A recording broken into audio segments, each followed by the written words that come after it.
Hi, everyone. Thanks again for joining us here on the GVpedia podcast called Armed with Reason. This is Caitlin speaking, and we're joined here again with Devin. How are you, Devin?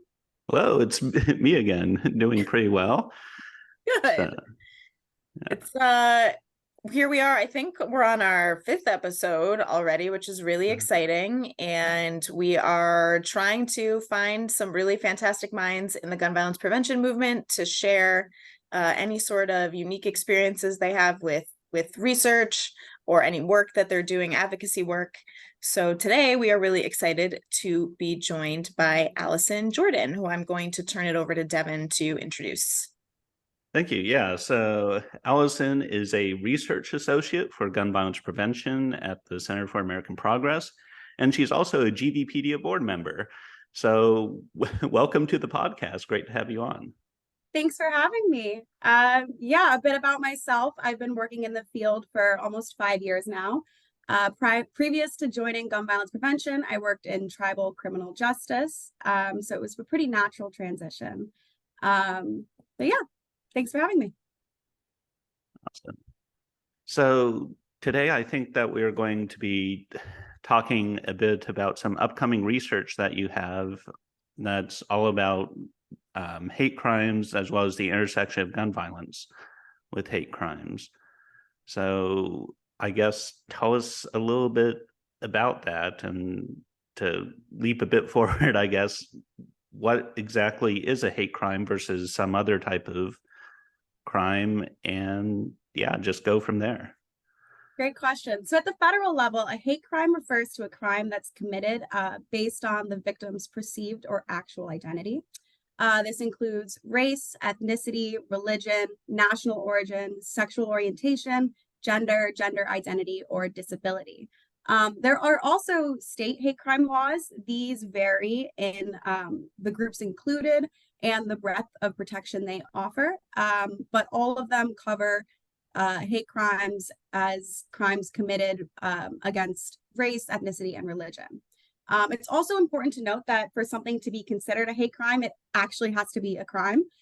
So, for instance, while still damaging, someone handing out flyers promoting white supremacist ideology has not committed a hate crime. But if a person motivated by that ideology in said flyer threatens or attacks someone because they are not white, that act can be charged as a hate crime.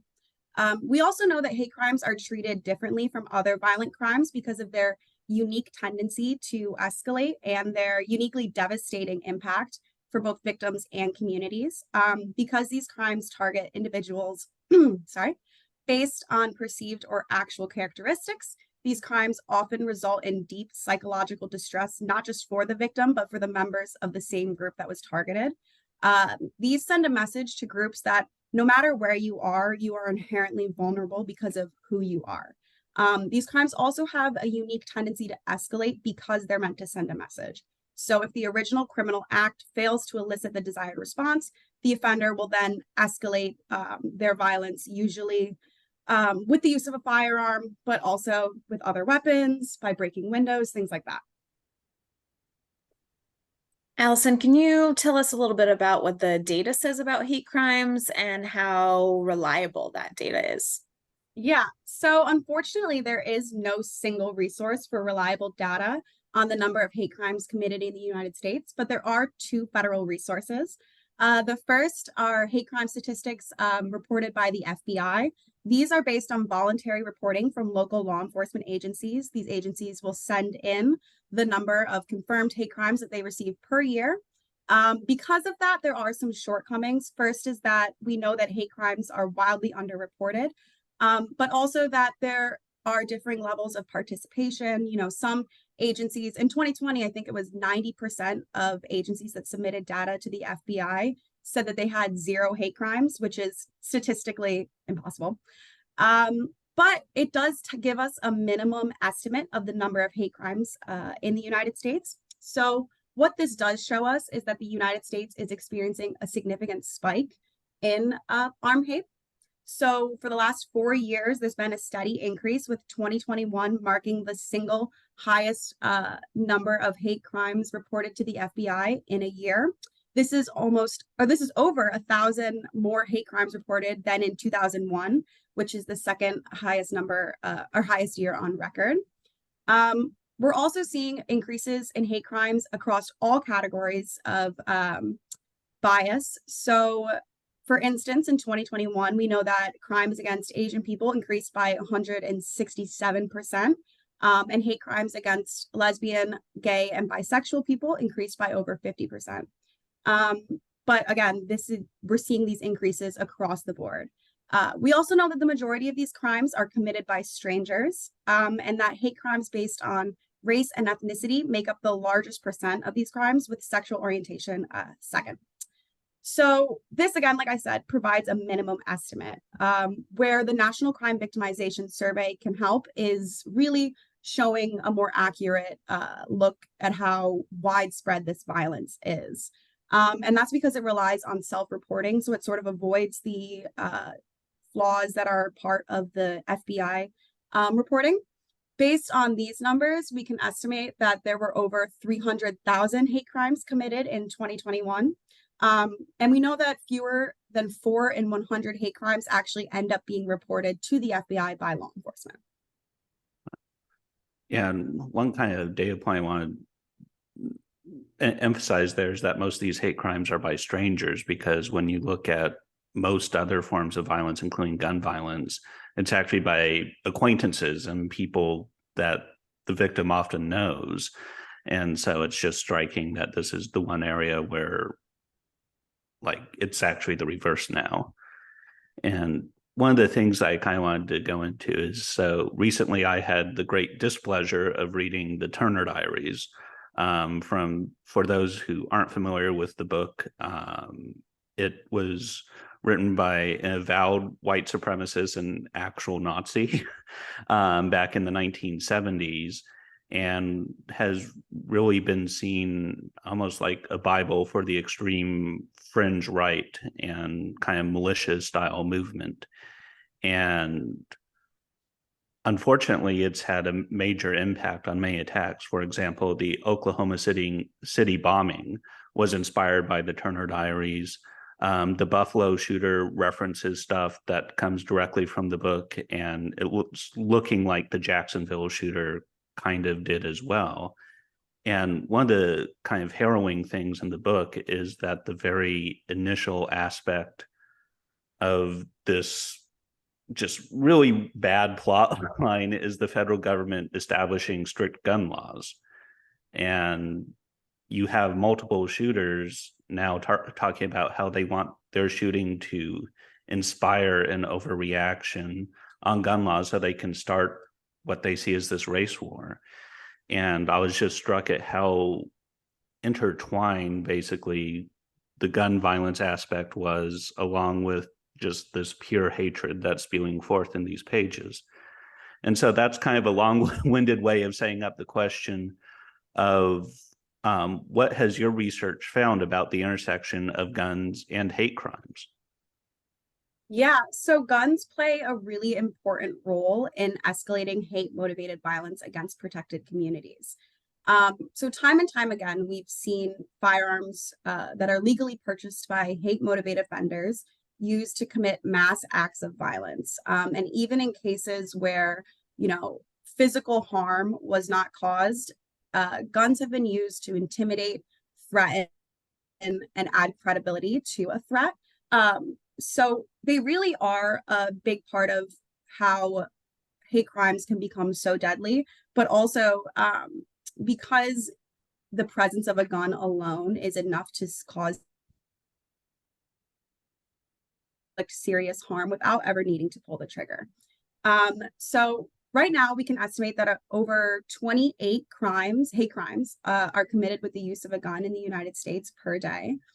The majority of these, the gun is never actually fired. Like I said, that has a lot to do with the role guns play for hate-motivated offenders and for white supremacist or extremist organizations. These are often the tools through which power is asserted.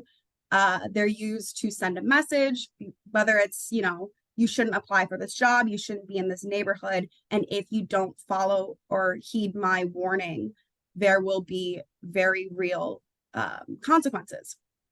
So we also know that because guns are so particularly popular among white supremacists, this puts groups that are frequently targeted by white supremacists at a higher risk of experiencing hate-motivated gun violence. For instance, anti-Black hate crimes involve the use of a gun at a rate 20 times greater than any other racial group. And we've also seen how these hate-motivated individuals and white supremacist organizations capitalize on weak gun laws and capitalize on easy access to firearms to legally acquire firearms and then also bring these firearms into public during protests outside houses of worships in Capitol buildings to communicate to others they perceive as threatening their way of life that they are unwelcome, unprotected, and in immediate danger. Allison, can you tell us a little bit more about what holes there might be in some of the hate crime laws that we have? Yeah.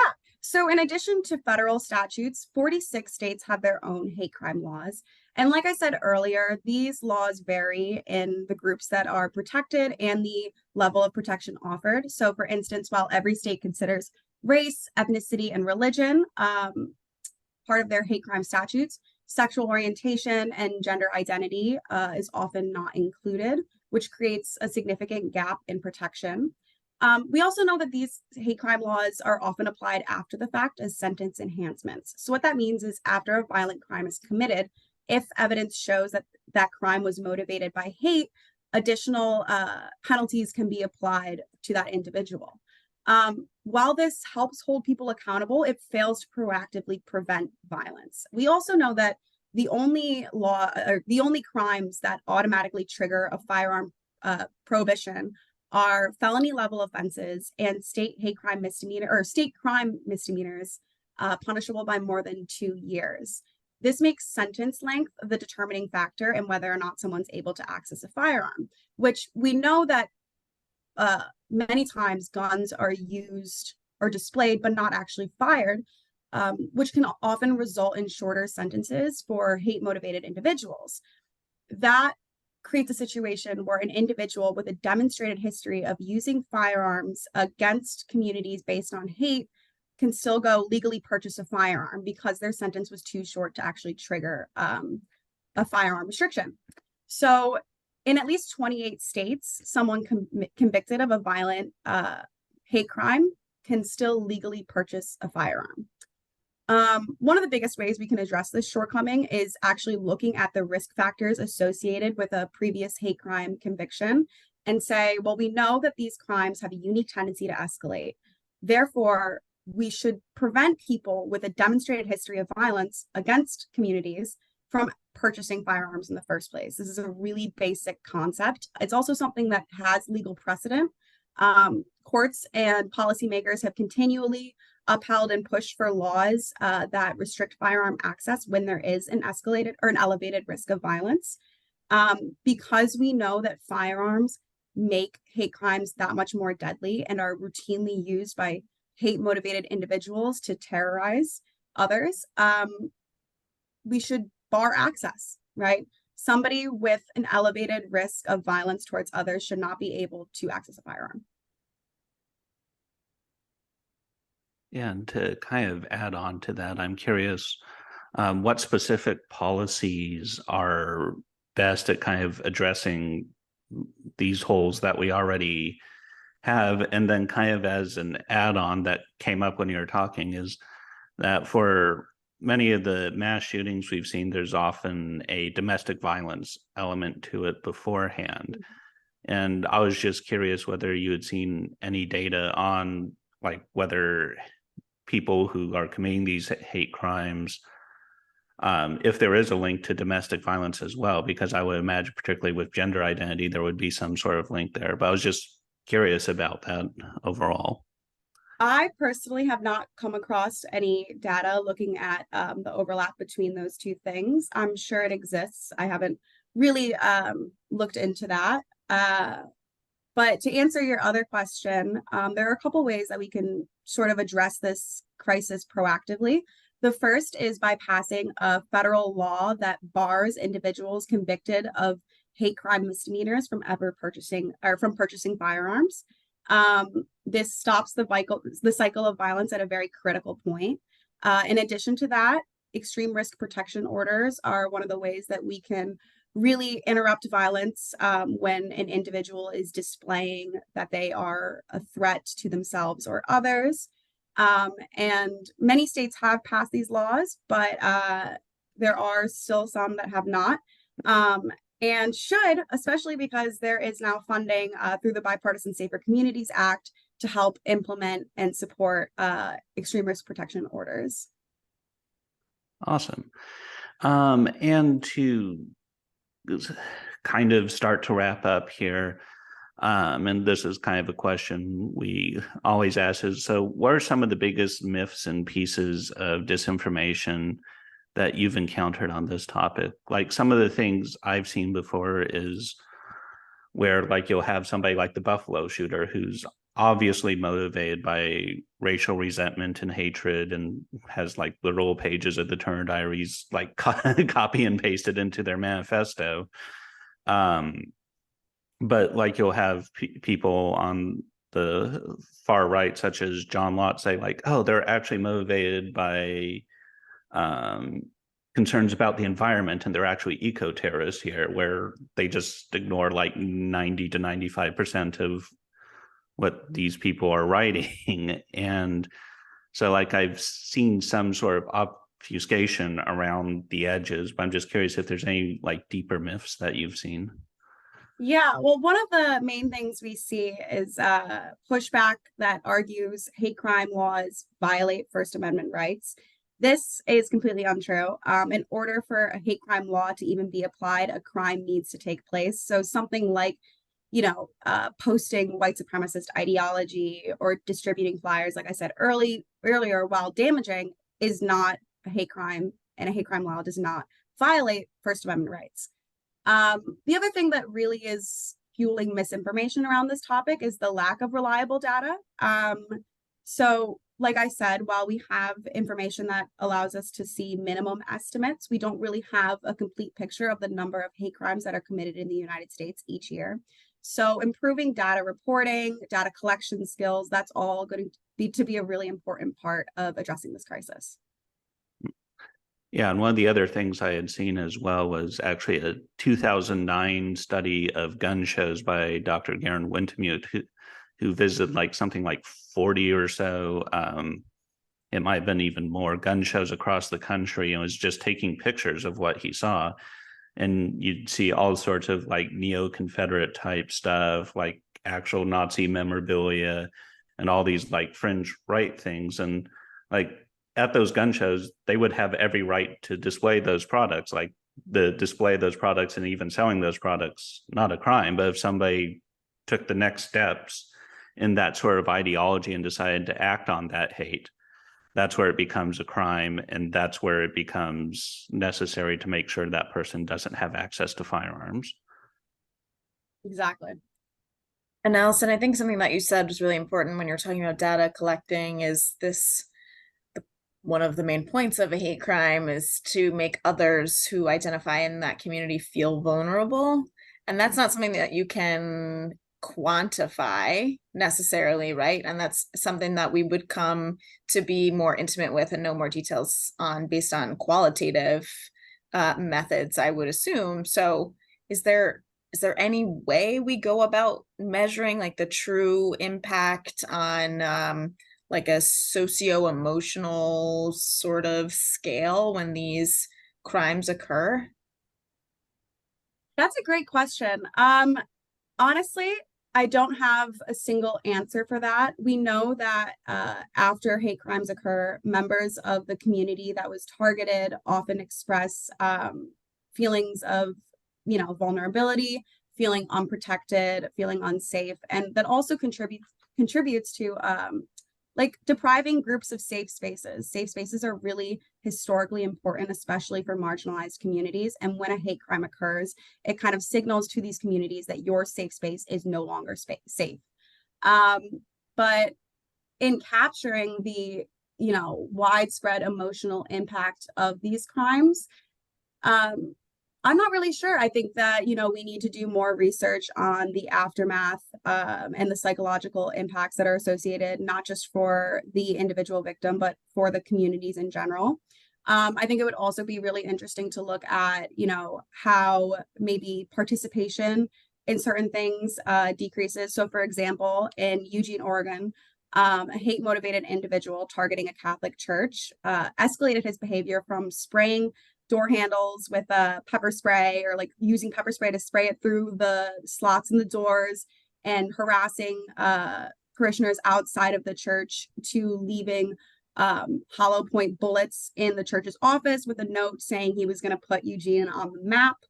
And that alone really discouraged people from attending the church and freely expressing their faith. And so, maybe looking at how communities are less inclined to gather, to have these shared spaces because of hate crimes might be an interesting way of looking at the impact.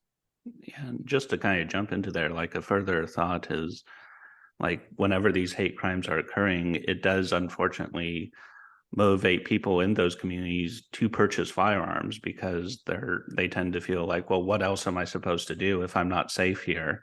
And unfortunately buy into the myth and narrative that a gun's going to make you safer, even though the stats show that a gun in the home doubles your risk of homicide, triples your risk of suicide, is just going to further fuel escalation.